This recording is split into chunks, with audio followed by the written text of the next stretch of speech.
मगरिब के अंदर साइंसी और सनअती तरक्की शुरू हुई, पैसा आया, सहूलियात आई। पैसा और सहूलियात जब आती हैं तो उसके साथ ख्वाहिशात नफ्स पूरी करने का तकाजा भी बढ़ जाता है।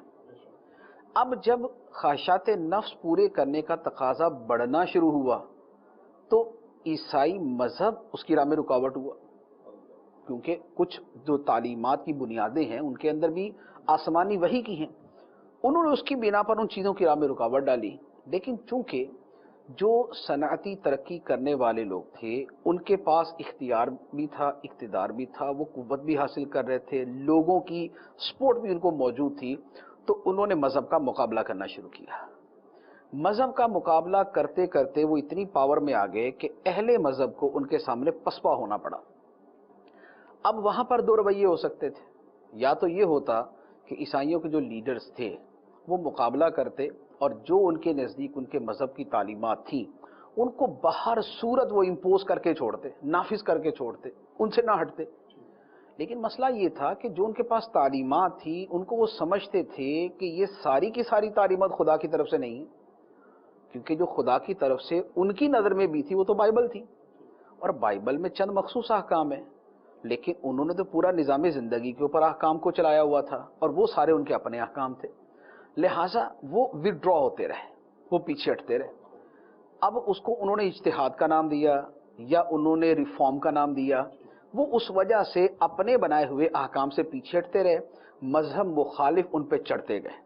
जब चढ़ते गए तो नतीजा ये हुआ कि एक वक्त वो आ गया कि जब मजहब का फिर मजाक उड़ाना, इनकार करना, इस्तिहज़ा करना ये शुरू हो गया, ये और डिफेंस पे आ गए। फिर ये हुआ कि एक इनकलाब बर्पा हुआ और हुकूमतें डायरेक्ट इख्तियार और इक़्तिदार डायरेक्ट उन्हीं लोगों के पास चला गया कि जो चाहें नाफिज करें और जो चाहें कानून बनाएं और जैसे चाहें लोगों को चलाएं, और वो थे खिलाफ मजहब, मजहब के खिलाफ लोग थे। लिहाजा उन्होंने फिर चर्च को और चर्च के मुतअल्लिकीन को महदूद कर दिया चंद रसूम व रवाज के अंदर कि भाई इधर तुम आके दुआ मांगो, चंद अपनी जो अखलाकी बातें हैं वो लोगों को बताओ, और किसी के जाके किसी को तबलीग करनी है तो वो भी कर लो, लेकिन लोगों की मईशत में कि वो कमाएं कैसे, मुल्क के निज़ाम में, लोगों की मुआशरत में तुमने कुछ नहीं करना। तो चूंकि ये पावर में थे, अहले इक़्तिदार थे, इन्होंने इतना महदूद किया कि फिर वो जो मजहबी ईसाइयत है वो चर्च में वो चंद रूल्स के अंदर, वो चंद रसूमात के अंदर वो रह गया।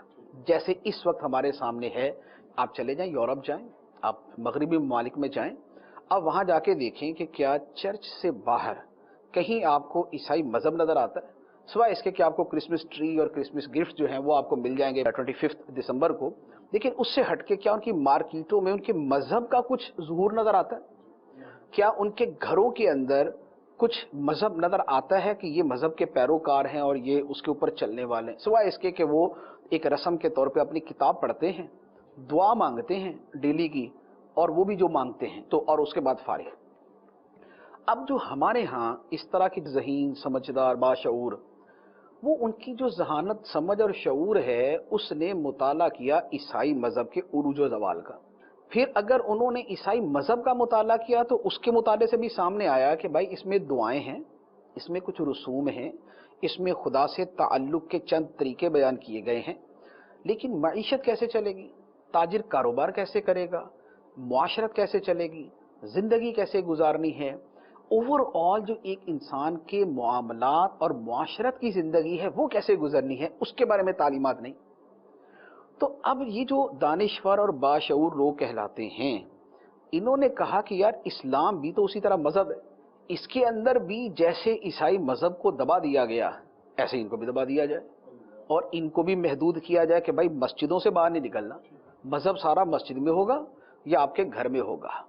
इनफिरादी मजहब, दीन इंसान का इनफिरादी फेल है, इसका इज्तिमाइयत से कोई ताल्लुक नहीं। आप यही जुमला सुनते हैं, आप यही जुमला सुनते हैं कि मजहब इंसान का इनफिरादी फेल है, इज्तिमाई मुआशरे के लिए मजहब नहीं। ये हमारे यहाँ भी, पाकिस्तान में, हमारे मुल्क में, दुनिया भर में जो मजहब के खिलाफ बात करने वाले हैं या मजहब को महदूद करने की बात करते हैं वो ये जुमला बोलते हैं। تو وہ جو عیسائیت کی پسپائی ان کے سامنے آئی، وہ وہی والی اسلام کے متعلق بھی چاہتے کہ اسلام نمازیں ہوں، روزے ہوں، زکوٰۃ ہو، حج ہو، ذکر ہو، تلاوت ہو، لیکن مرد عورت آپس میں کھلم کھلا نہ مل سکے، اس میں نہ اسلام بات کرے۔ ہم سود نہ کھائیں، اس پہ نہ اسلام بات کرے۔ ہم گانے باجے نہ سنیں کہ جو انسان میں شہوت بھڑکاتے ہیں اور بدکاری کی طرف لے کے جاتے ہیں، یہ جو ہماری لذات ہیں، اسلام ان کو نہ کچھ چھیڑے۔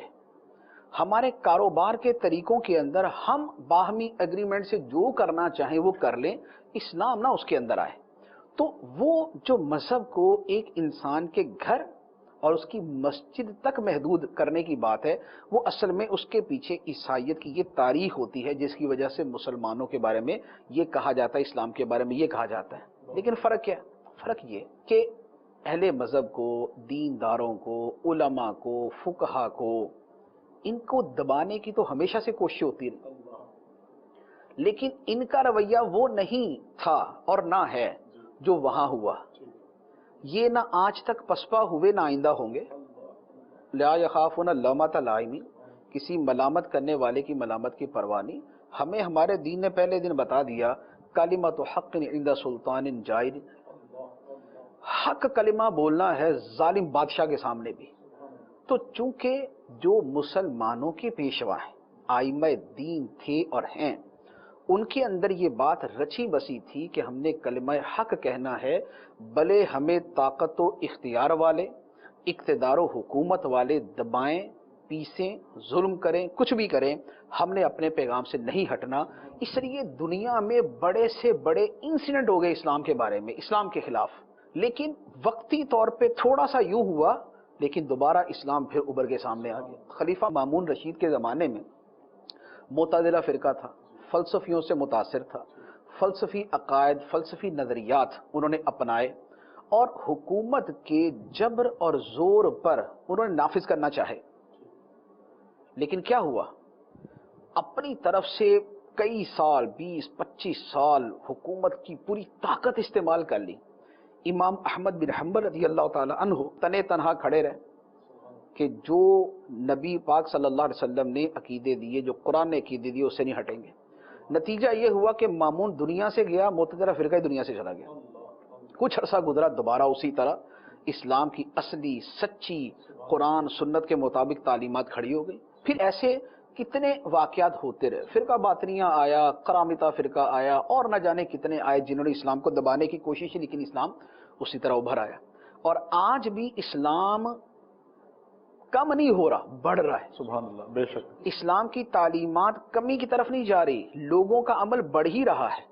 آپ کو اگر اس کی مثالیں دیں، نمازی بڑے یا کم ہوئے، مسجدیں بڑی یا کم ہوئیں، روزہ رکھنے والے بڑے یا کم ہوئے، اعتکاف میں بیٹھنے والے بڑے یا کم ہوئے، عمرہ کرنے والے بڑے یا کم ہوئے، حج کرنے والوں کی تعداد بڑھ رہی ہے یا کم ہو رہی ہے؟ مسجد حرام کو کمی کی وجہ سے چھوٹا کیا جا رہا ہے یا افراد بڑھنے کی وجہ سے بڑا کیا جا رہا ہے؟ تو آپ اسے سمجھ جائیں کہ اسلام کبھی دبے گا نہیں، کبھی یہ نیچے نہیں آئے گا۔ اسلام لیظہرہ علی الدین کلہ، یہ غالب آئے گا۔ خدا نے اس کا ارادہ فرمایا، اس نے غالب ہی رہنا، اپنی دلیل کے اعتبار سے بھی اور دوسرے اعتبارات سے بھی۔ وقتی طور پہ پیچھے ہوگا لیکن اس کے بعد غالب آئے گا۔